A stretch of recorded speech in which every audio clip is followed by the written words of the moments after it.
আহিছো আজি এখন বিশেষ ঘৰলৈ আৰু সেই ঘৰখনৰ কথা আমি বহু দিনৰ পৰা শুনি আছিলো গতিকে আপোনালোককো দেখুৱাম বুলি আহকচোন আমি আগুৱাই যাওঁ সেই বিশেষ ঘৰটোলৈ এই ঘৰটো হৈছে আজু ককাৰ দিনৰ ঘৰ এই ঘৰটো বহুত দিনৰ পুৰণা ঘৰ এই ঘৰটো আজিলৈকে এই ঘৰটোৰ মালিকে ইমান সুন্দৰকৈ অতি সযতনেৰে আপোনালোকে দেখিব পাইছে কিমান সুন্দৰকৈ ঘৰটোৰ কালাৰ কৰি ৰাখিছে অলপো বেয়া হ'ব দিয়া নাই কি সুন্দৰকৈ মেৰামতি কৰি ৰাখিছে যেন আপোনালোকে এই ঘৰটো দেখিলে গম পাব এই ঘৰটো বনোৱা 4-5 বছৰ হৈছে তেনেকুৱা যেনহে অনুভৱ কৰিব আপোনালোকে এই ঘৰটো দেখিলে আৰু ঘৰৰ সন্মুখতে আপোনালোকে ইয়া দেখিছে কৈ বিলাহী আলু আৰু কবি বেঙেনা এইবোৰ আপোনালোকে দেখিবলৈ পাব আৰু সেইফালে আছে আপোনাৰ জাতিলাও মানে এখন ঘৰৰ কাৰণে যিমানবিলাক শাক-পাচলি আছে সেই সকলো শাক-পাচলিবোৰ সযতনে ৰাখিছে ঘৰটো যেনেকৈ সযতনে ৰাখিছে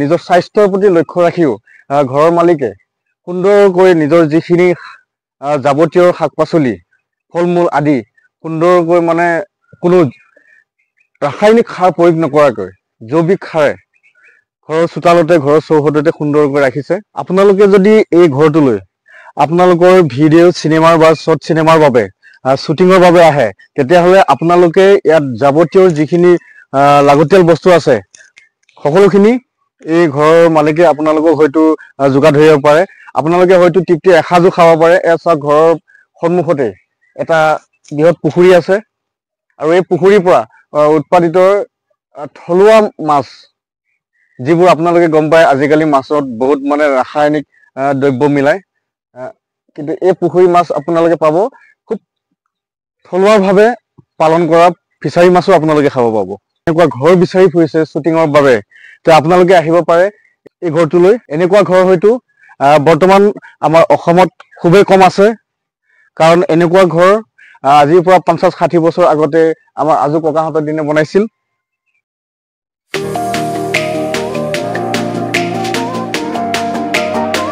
এই ঘৰটো মই পোনপ্ৰথমে দেখিছিলোঁ আমাৰ শিল্পী মাধৱ ৰঞ্জনৰ কাকো বাঁহৰ গজালি নামৰ এটি গীতত আৰু সেই গীতটিত অভিনয় কৰিছিলে আমাৰ অসমৰে বহুত জ্যেষ্ঠ শিল্পী মাধুৰীমা বাইদেউ অৰুণ দা যাক আমি নেত্ৰকাই বুলি জানো বিউটি বাইলুং বিপ্লৱ শইকীয়া আৰু কিছু দাস এই মাধৱ ৰঞ্জনৰ কাকো বাঁহৰ গজালি শীৰ্ষক সেই গীতটোত মই এই ঘৰটো দেখা পাই মই যোগাযোগ কৰিছিলোঁ যোগাযোগ কৰি মই গম পালোঁ এই ঘৰটো আছে মৰিগাঁও জিলাৰ লাহৰীঘাটৰ তিতাতলা গাঁৱত আৰু মই ঘৰৰ মালিকৰ লগত যোগাযোগ কৰি সেই তিতাতলা গাঁৱত উপস্থিত হৈছোঁ এই ঘৰটো আপোনালোকক দেখুৱাবৰ বাবে যিদৰে মই মাধৱ ৰঞ্জনৰ কাকো বাঁহৰ গজালি সেই গীতটোত দেখিছিলোঁ ঘৰটো সুন্দৰ মই আহিতো দেখি আচৰিত ইমান দিনৰ পুৰণা ঘৰটো ইমান সুন্দৰকৈ সাজি কাচি কি সুন্দৰকৈ ৰাখিছে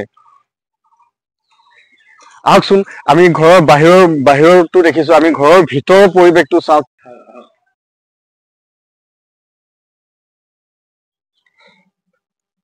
এনেকুৱা ঘৰবোৰ আগৰ দিনত যিজন ব্যক্তিয়ে বনাইছিল তেখেতক অঞ্চলটোৰ ভিতৰতে এগৰাকী ধনী ব্যক্তি হিচাপে গণ্য কৰা হয় আৰু এনেবোৰ ঘৰ সচৰাচৰ মৌজাদাবোৰেহে বনাই বুলি আগৰ দিনৰ মানুহে ধৰি লৈছিল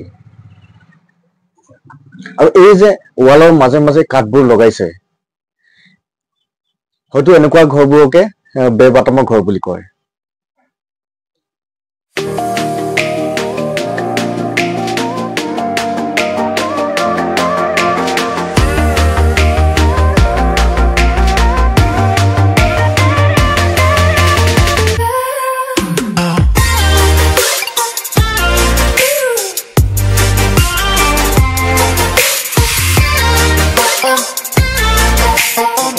এই ঘৰৰ মালিকৰ সৈতে চিনাকি কৰি দিব বিচাৰিছোঁ আপোনালোকক দাদা আপোনাৰ শুভ নামটো কওক মোৰ নাম শ্ৰী মানিক পাত্ৰ দাদা আপোনালোকৰ এই ঘৰটো কিমান চনত বনাইছিলে বা ঘৰটোৰ বয়স কিমান হৈছে বাৰু বয়স মানে এতিয়াতো ক'ব নোৱাৰিম নহয় এতিয়া মই জন্মই নাই তেতিয়া মুঠতে আপোনাৰ বয়স এতিয়া কিমান 55 মান 55 হৈছে যদি আপোনাৰ ঘৰটো নিশ্চয় আপোনাৰ 70-80 বছৰ মান হৈছে ঘৰটো বনোৱা কাৰণ আপোনাৰ জন্মৰ আগতে বনাইছে না কমেও 10-12 বছৰ আগতে বনাইছে ঘৰটো।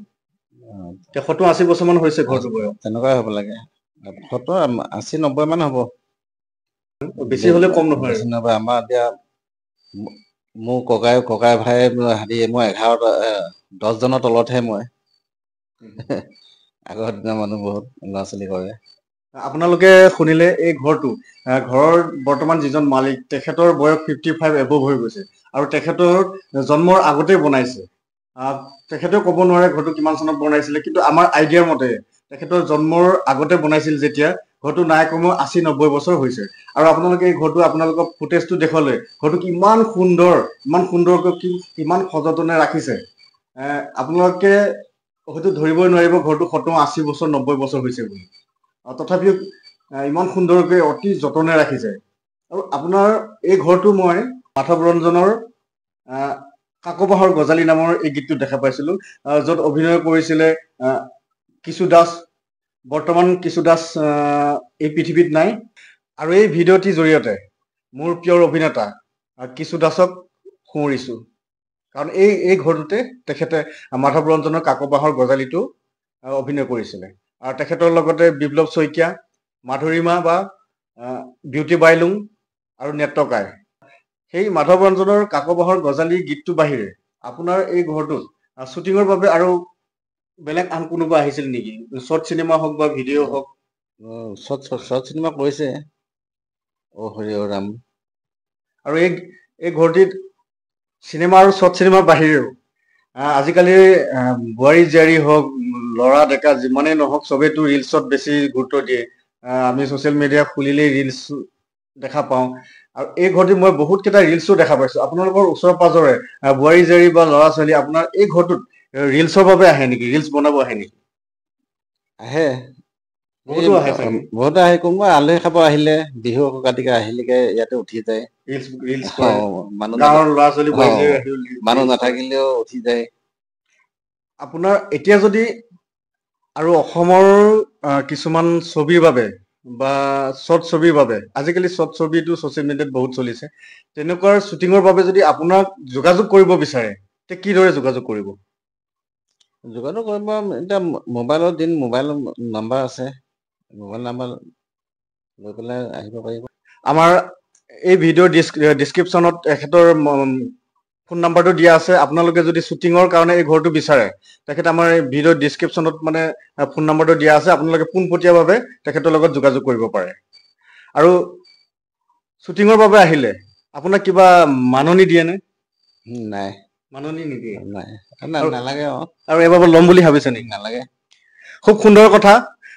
যদি আপোনালোকে চিনেমাৰ বা যিকোনো শ্বুটিঙৰ কাৰণে ভিডিঅ'ৰ শ্বুটিঙৰ বাবে যদি আপোনালোকে এই আগৰ দিনৰ পুৰণা এই ঘৰটো শ্বুটিঙৰ বাবে বিচাৰে, আমাৰ ঘৰৰ মালিকে কৈছে আপোনালোকে শ্বুটিঙৰ বাবে আহিলে 1 টকাও ভৰিব নালাগে। আপোনালোকে ফ্ৰীতে শ্বুটিং লৈ যাব পাৰে। আৰু শ্বুটিঙৰ বাবে অহা মানুহখিনিক কিবা আপোনাৰ ঘৰৰ চৌহদত দেখিছো শাক পাচলি অভয় নদী হৈ আছে, ফিচাৰী মাছৰ পৰা ধৰি। তেওঁলোকে যদি এসাঁজ খাওঁ বুলি কয় আপুনি এসাঁজ খুৱাবনে? পাৰিব খাব, যদি আশা কৰে। ইচ্ছা কৰিলে পাৰিব। খুব সুন্দৰ কথা। শ্বুটিঙৰ বাবে আহিলে ঘৰটোৰ নামত আপোনালোকে 1 টকা দিব নালাগে। আৰু যদি আপোনালোকে এসাঁজ খাওঁ বুলি কয় তেতিয়াহ'লে ঘৰৰ চৌহদতে শাক পাচলি আৰু ফিচাৰী মাছ আছে, আপোনালোকে এসাঁজ সুন্দৰকৈ বনাই খাব পাৰে। এনে আপোনাৰ ঘৰৰ ফেমিলি কিমান আছে? ফেমিলিটো আছিলে বহুতে। এতিয়া ঘৰটো কোন কোন থাকে আপোনাৰ? এতিয়া ঘৰততো মই অকলে থাকো। আপুনি মানে বিয়া বাৰু পতা নাই? নাই। এই ঘৰটোৰ মালিক বৰ্তমানলৈকে বিয়া বাৰু কৰা নাই।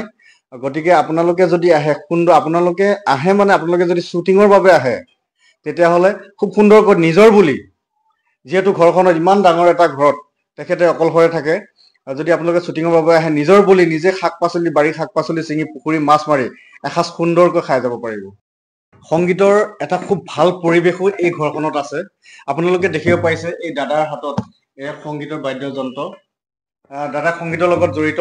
গতিকে আপোনালোকে যদি আহে তেতিয়াহ'লে দাদাৰ লগত সংগীতৰ চৰ্চাৰ কৰি পেলাই অলপ আমেজ লৈ যাব পাৰিব। দাদাই অলপ বজাই শুনাব আপোনালোকক।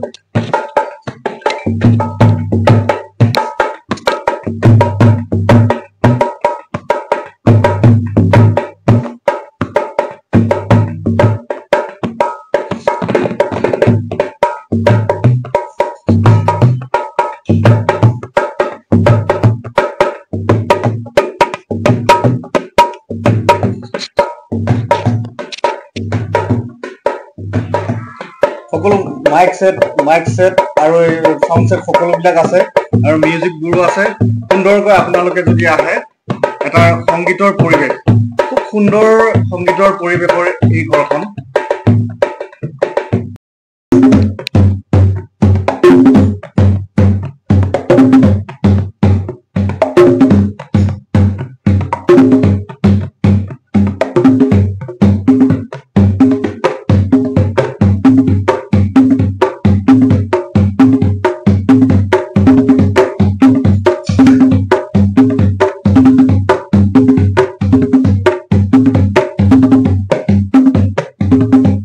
আমি দাদাৰ পৰা আজি বিদায় লওঁ